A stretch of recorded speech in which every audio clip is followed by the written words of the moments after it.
কোনো মানুষ যদি তার দুঃখ কষ্ট বা সমস্যার কথা আপনার কাছে প্রকাশ করে, তাহলে গভীর মনোযোগ সহকারে তার কষ্টের কথা শুনুন।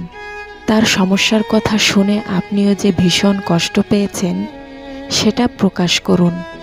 তাকে যুক্তিসঙ্গত একটা মানসিক সাপোর্ট দিন।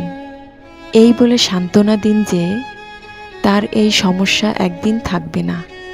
সাধ্যমতো তাকে সাহায্য করুন এবং তাকে স্বাভাবিক অবস্থায় ফিরিয়ে আনতে চেষ্টা করুন।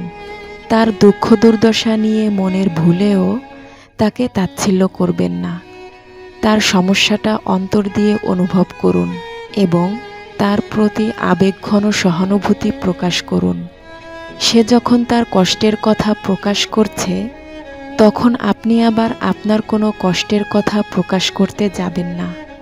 এতে তার মন হালকা না হয়ে বরং ভারী হয়ে যাবে, কারণ সে তার নিজের কষ্টের কথা আপনাকে বলতে এসেছে, আপনার কথা শুনতে আসেনি।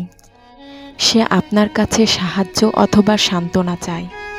সে যা চায় তাকে সেটাই দিতে চেষ্টা করুন, কিন্তু মানুষের বিপদ দেখে কখনো নিজেকে গুটিয়ে নেবেন না। এটা মানব ধর্ম নয়, মানুষ মানুষের জন্যে। কথাটা যেন আমরা ভুলে না যাই।